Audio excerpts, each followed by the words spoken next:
Karena itu saya memberikan satu judul yang tidak lumrah. Biasanya judul-judul yang saya berikan di saat teduh ini suatu statement atau pernyataan. Yang ini pertanyaan. Ikut Tuhan banyak masalah, tanda tanya. Jangan lupa tanda tanyanya. Karena ini bukan pernyataan, bukan begini ya. Ikut Tuhan banyak masalah, bukan. Ikut Tuhan banyak masalah. Ikut Tuhan itu memangnya banyak masalah. Nah, kenapa ikut Tuhan kok banyak masalah ya? Begitulah. Sebenarnya ikut gak ikut Tuhan itu banyak masalah. Bedanya adalah, nah di sini yang saya mau jelaskan lewat ayat firman Tuhan. Buka bersama dengan saya di Roma pasal yang ke-8. Ayat 31 sampai 39. Ikut Tuhan banyak masalah. Ya. Sebenarnya sama saja. Bedanya di Immanuel, Allah beserta. Orang yang gak punya Tuhan dalam masalah itu yang paling kasihan. Tapi kita yang punya Tuhan pun tetap banyak masalah. Tapi punya Tuhan. Kita baca ayat 31 sampai 39. Sebab itu, apakah yang akan kita katakan tentang semuanya itu? Jika Allah di pihak kita, siapakah yang akan melawan kita? Ia yang tidak menyayangkan anaknya sendiri, tetapi yang menyerahkannya bagi kita semua. Bagaimanakah mungkin Ia tidak mengaruniakan segala sesuatu kepada kita bersama-sama dengan Dia? Siapakah yang akan menggugat orang-orang pilihan Allah? Allah yang membenarkan mereka? Siapakah yang akan menghukum mereka? Kristus Yesus yang telah mati, bahkan lebih lagi yang telah bangkit, yang juga duduk di sebelah kanan Allah, yang malah menjadi pembela bagi kita, tanda tanya. Siapakah yang akan memisahkan kita dari kasih Kristus? Penindasan atau kesesakan? Atau penganiayaan, atau kelaparan, atau ketelanjangan, atau bahaya, atau pedang? Apa? Seperti ada tertulis, oleh karena engkau, kami ada dalam bahaya maut sepanjang hari. Kami telah dianggap sebagai domba-domba sembelihan. Tapi dalam semuanya itu kita lebih daripada orang-orang yang menang oleh Dia yang mengasihi kita. Katakan amin dulu. Amin.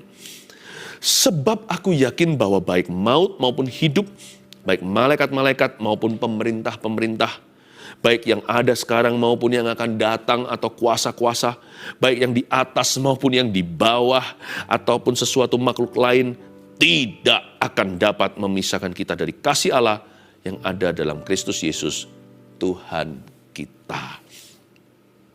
Ya, ini judulnya di Alkitab kita keyakinan iman. Tetapi lawan kata keyakinan iman adalah meragukan. Bahkan berani-beraninya kita memfitnah Tuhan seringkali.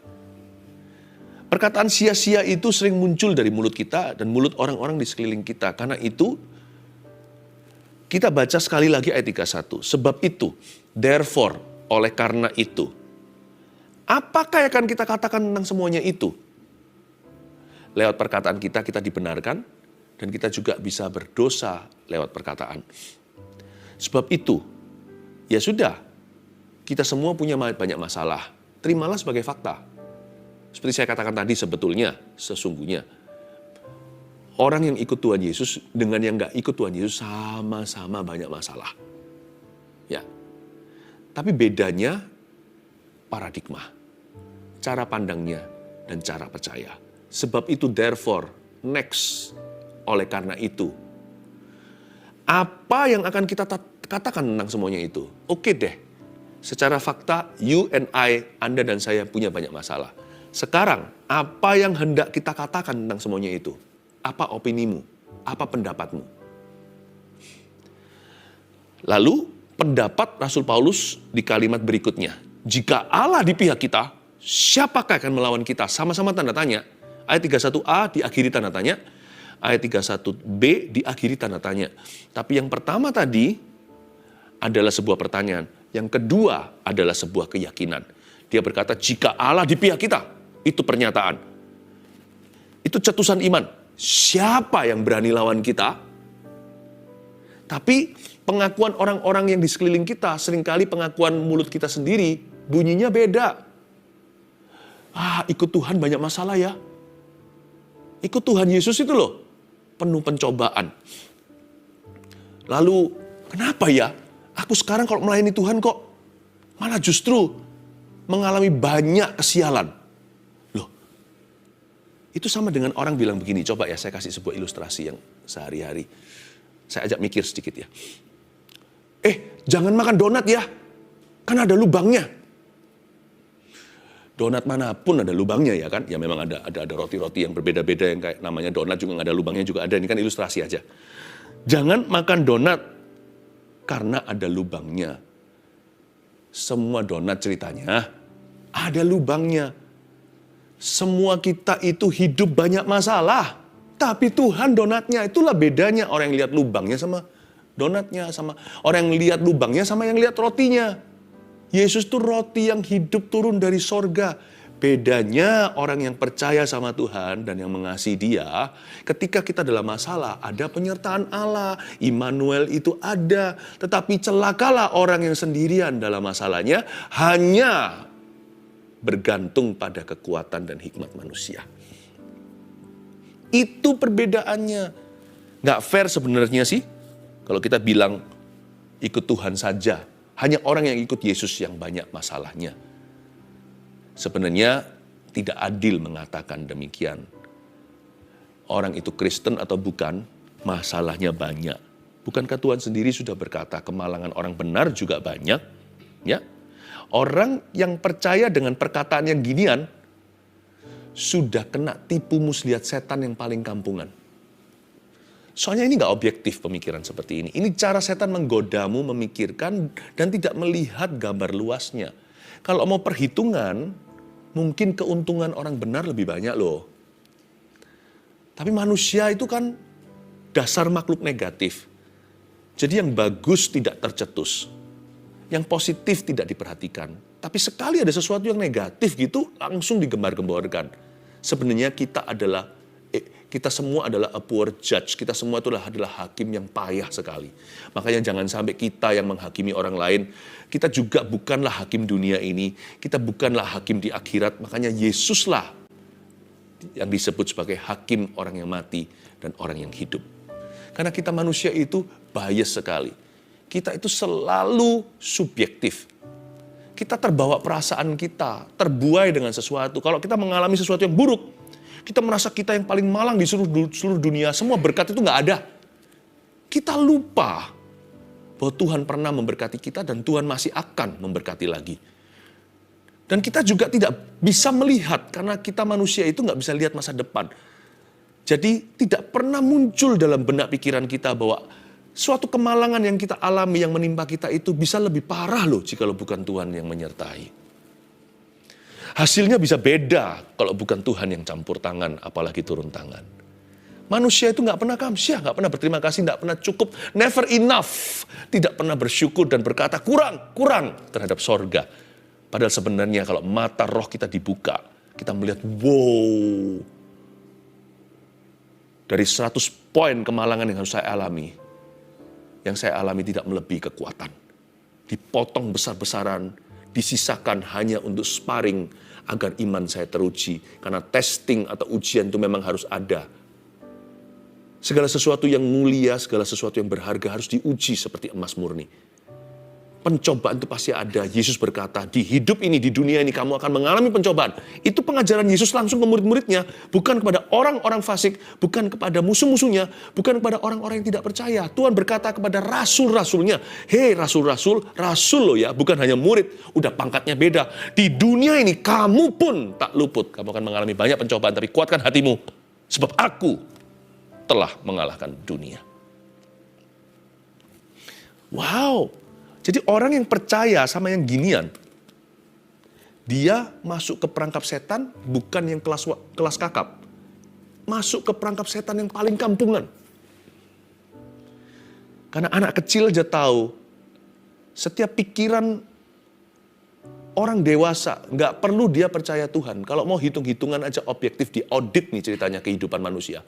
Anda akan menemukan ternyata kemalangan orang benar banyak. Tapi kemuliaan mereka lebih banyak. Kemalangan orang percaya seolah-olah menumpuk. Tapi sebenarnya, kebajikan dan kemurahan tidak kalah banyaknya.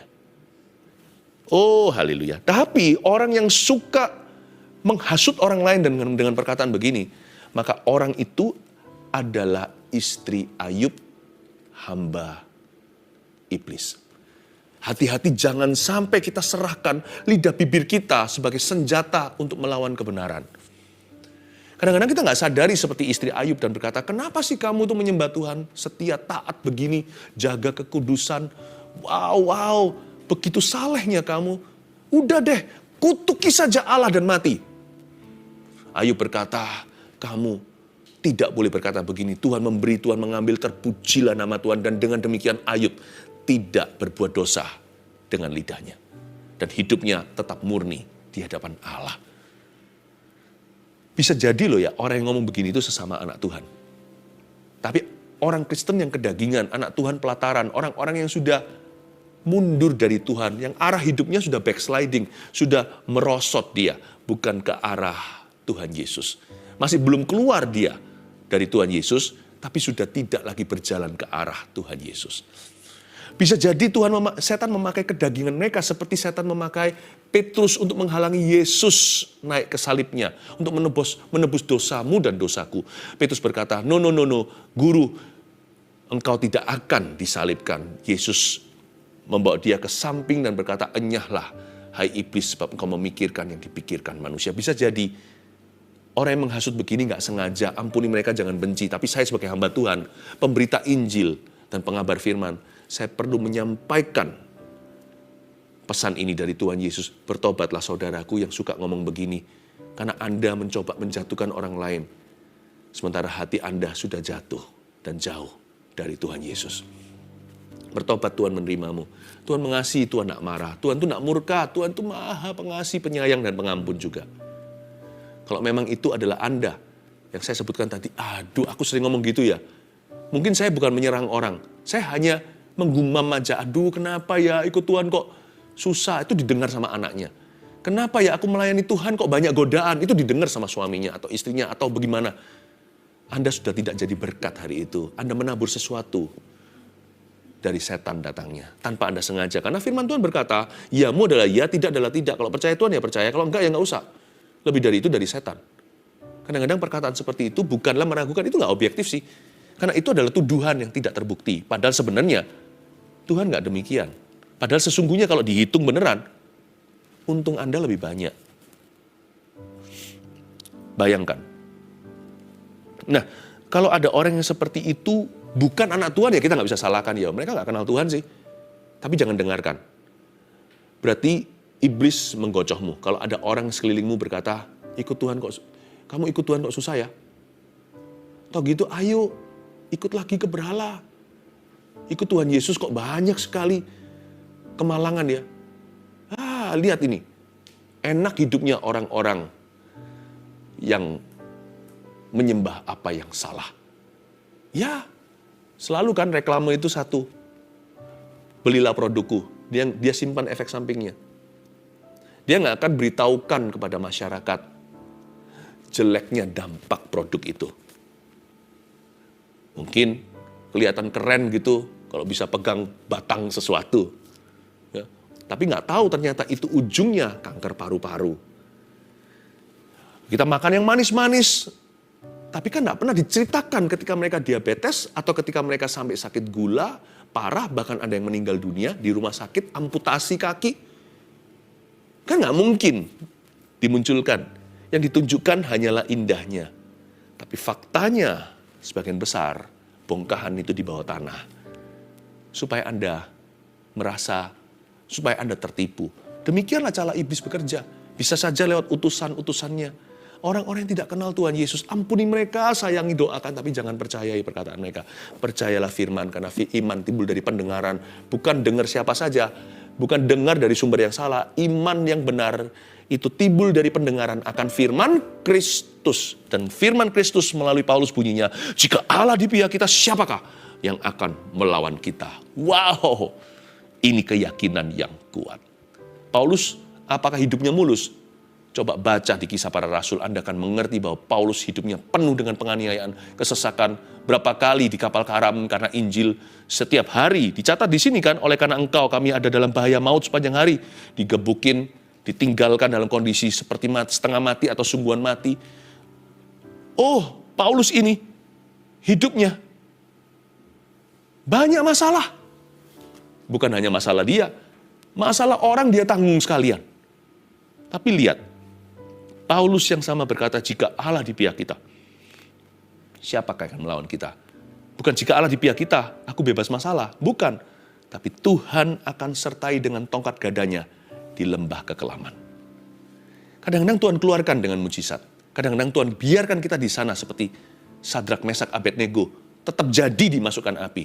Tapi ada orang atau pribadi keempat yang jalan di situ yang membuat mereka tidak hangus. Ada waktunya Tuhan mencegah kita tidak jadi dilempar ke gua singa. Ada waktunya kita berada di kandang maut itu. Tapi Tuhan tutup mulut. Tuhan tutup, membuat terkatup singa-singa itu pada mulutnya. Oh haleluya. Jangan jadi hamba iblis. Jangan jadi hamba setan. Kalau ada yang pernah menghasut secara sengaja. Bahkan kalau di sini ada orang-orang yang bukan anak Tuhan yang mendengarkan saat teduh ini, izinkan saya menyampaikan pesan kasih. Yesus mengasihimu. Tapi berhenti lakukan dosa itu. Berbaliklah kepada Kristus. Terimalah anugerah dan pengampunannya. Jadilah anaknya. Jangan lagi jadi hambanya setan. Tapi jadilah hambanya Tuhan. Dalam pikiran, perkataan, dan perbuatan. Oh haleluya. Saya kasih 3 poin ya, Anda bisa catat.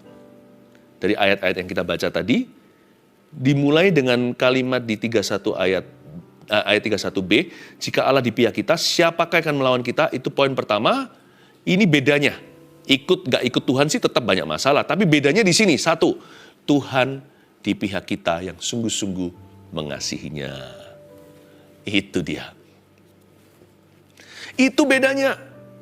Bedanya di Immanuel. Immanuel artinya Allah beserta. Immanuel itu ada. Ya. Tinggal 2 pilihannya. Allah present, hadir. Atau yang kehadiran Allah pun dalam bahasa Inggrisnya the presence of God. Atau kalau di sekolah dulu, Philip ada, hadir. Itu dalam bahasa Inggrisnya present. Atau Allah absent dalam masalahmu. Pilih mana? Jangan tanya dulu absen masalahnya. Yang realistis gitu dalam hidup ini. Seperti donat pasti ada lubangnya, hidup selalu ada masalah. Masalah selalu datang dan pergi, tapi kabar baiknya tidak melebihi kekuatan kita, alias setiap masalah orang benar ada tanggal kadaluarsanya. Tanggal terakhir kadaluarsa kita dalam mati adalah keuntungan. Suatu hari saya pasti akan bebas masalah. Demikian pula Anda yang percaya pada Tuhan. Kita akan istirahat dari jerih payah kita. Tapi selama kita hidup, kalau masih mau hidup, siap-siap kenakanlah mental ini. Anda pasti menghadapi masalah. Tapi saya sih mau menghadapinya dengan Tuhan. Saya mau Tuhan present, hadir, bukan absen atau absent di dalam problema saya. Tanpa Tuhan saya nggak berani jalan. Peganglah tanganku Roh Kudus setiap hari. Ku tak berani jalan sendiri. Perkataan Paulus ini luar biasa. Dia mengingatkan kita bahwa Tuhan di pihak orang-orang yang sungguh-sungguh mengasihinya. Bukan orang-orang yang pura-pura ya. Dan kepada orang-orang yang sungguh-sungguh mengasihinya, kok kita bisa tahu apakah kita sungguh-sungguh atau pura-pura? Ya, tunggu sampai kena masalah. Satu siswa dengan siswa lainnya, mana membedakan mana yang lebih bagus? Siswa mana yang lebih pintar, lebih hebat, lebih menguasai mata pelajaran? Ya harus tunggu ujian. Dari situ kita bisa lihat A, B, C, D, E, F, G-nya. Nggak ada G sih ya. F sampai fail aja. Dari situ kita tahu. Kalau kita mau tahu apa kita sungguh-sungguh atau enggak, tunggu sampai masalah mengetuk pintumu. Dari situ Anda akan tahu orang yang mengasihi Tuhan dan tetap setia dalam masalahnya, menghadapinya bersama dengan Tuhannya, orang itu yang mengasihi Tuhan. Dan kepada orang yang demikian, Tuhan bekerja sama dalam segala perkara untuk mendatangkan kebaikan bagi orang-orang yang mengasihinya, yakni orang-orang yang terpanggil sesuai dengan rencananya dan dipilih untuk menjadi serupa dengan gambarannya. Yang dipanggil oleh Tuhan, yang dipilihnya juga akan dimuliakannya. Tuhan di pihak kita yang sungguh-sungguh mengasihinya. Ada Allah yang bekerja sama. Kalau saya sengsara, saya tidak mau sia-siakan penderitaan saya. Jika saya tahu bahwa ada Tuhan dalam problema saya, maka saya boleh yakin pasti sekalipun otak saya belum mengerti bahwa dalam problema persoalan yang saya hadapi, Tuhan bekerja sama merancangkan sesuatu yang baik untuk saya. Baik yang baik di hidup ini, ataupun yang baik di dalam kekekalan. Untuk menempa di dalam diri saya sebuah karakter ilahi. Atau hari ini Tuhan memutuskan untuk menunjukkan mujizatnya. Atau Tuhan ingin membentuk kesabaran saya. Terserah Tuhan. Saya nurut setiap langkah, dikit demi sedikit, tiap hari, tiap sifat. Pokoknya kalau Tuhan di pihakku, aku tidak takut. Siapa lawanku? Toh ujungnya itu pasti kebaikan.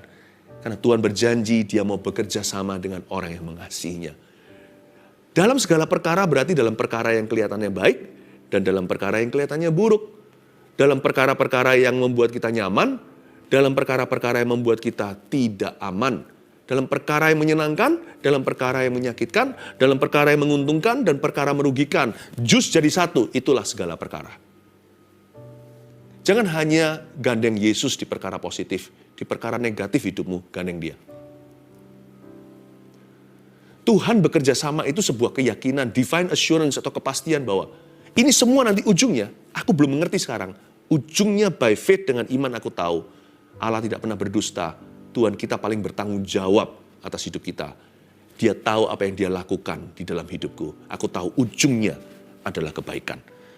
Belum lagi ada pesan Tuhan di Yeremia yang bunyinya, aku tidak punya rancangan celaka atas hidupmu, tapi rancangan damai sejahtera, memberimu masa depan penuh pengharapan. Kurang apa lagi tuh? Berikutnya di ayat yang ke-33. Dari pertanyaan Paulus, ini kan siapa yang akan melawan kita? Lalu ayat 33 bunyinya, siapakah yang akan menggugat orang-orang pilihan Allah?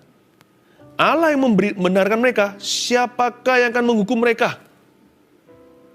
Lalu berikutnya, Paulus bertanya, siapa sih yang akan menggugat orang pilihan Allah? Allah yang membenarkan mereka. Tuhan itu bukan jaksa penuntut, dia jaksa pembela. Belum lagi dia sendiri hakimnya. Dia sendiri adalah korban dari hukuman. Tuhan itu segala-galanya. Tuhan itu end to end, A sampai Z.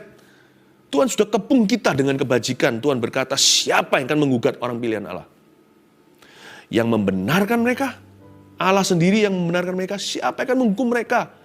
Bahkan di ayat sebelumnya dikatakan, ia, I huruf besar itu Bapa yang tidak menyayangkan anaknya sendiri, tapi menyerahkannya bagi kita semua. Mana mungkin dia tidak mengaruniakan segala sesuatu kepada kita bersama-sama dengan dia. Yang kedua, bedanya di mana sih orang ikut Tuhan ketika dia menghadapi masalah? Yang kita hadapi adalah masalah hidup saja, bukan masalah dosa. Indah kan? Jadi itu bedanya. Yang kita hadapi itu bukan murka Allah. Karena Tuhan tidak menghukum mereka. Mana mungkin Allah yang membenarkan mereka akan menggugat orang-orang pilihannya sendiri. Jadi kita tidak lagi bermusuhan dengan Tuhan. Kita tidak lagi bermusuhan, kita tidak lagi menghadapi musuh di dua medan perang. Bayangkan, satu menghadapi masalah hidup.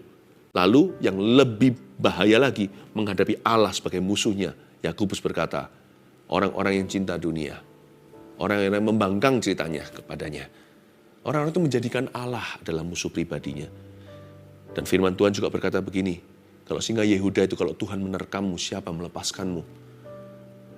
Itu balancingnya, itu opposite side, atau itu adalah oposisi firman yang kita dengarkan. Jika Allah di pihak kita, siapa lawan kita? Nanti coba kita balik.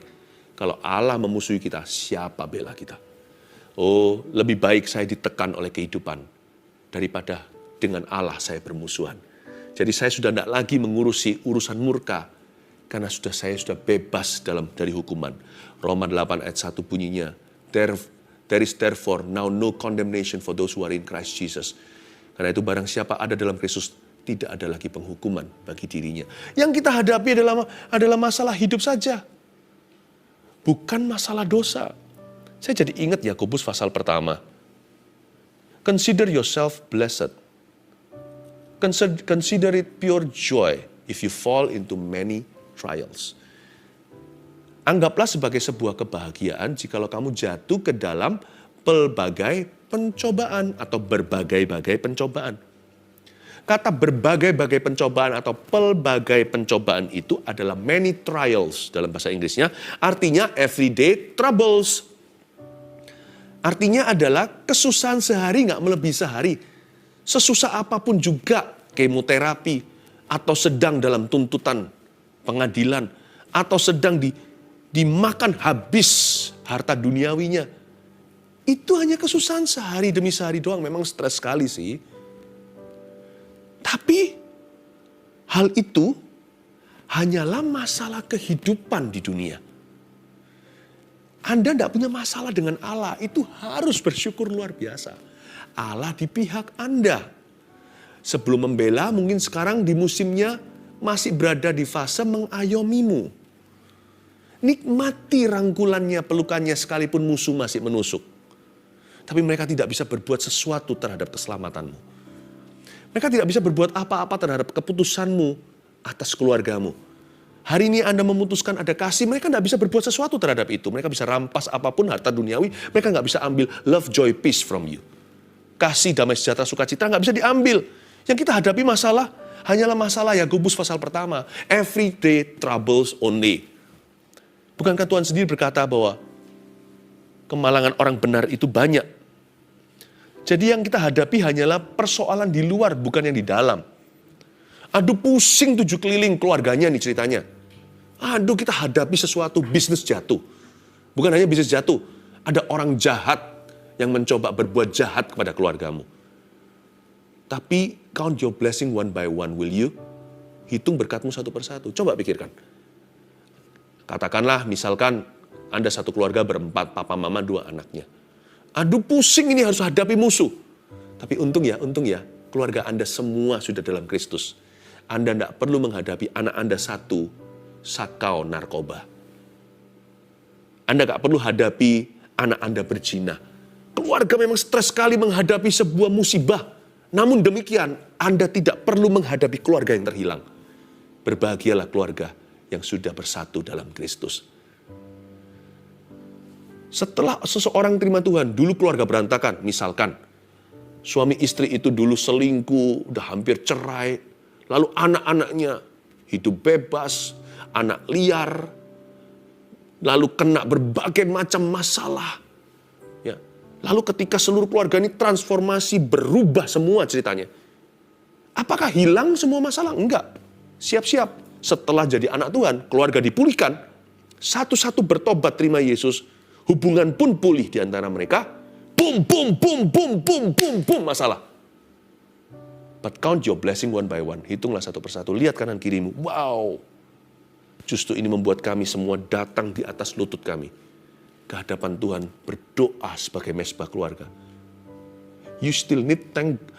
Anda perlu tetap untuk bersyukur pada Tuhan sekalipun besok mobil dan rumah disita. Tapi paling tidak, Anda tidak menghadapi anak kedua Anda sekarang mengidap narkoba.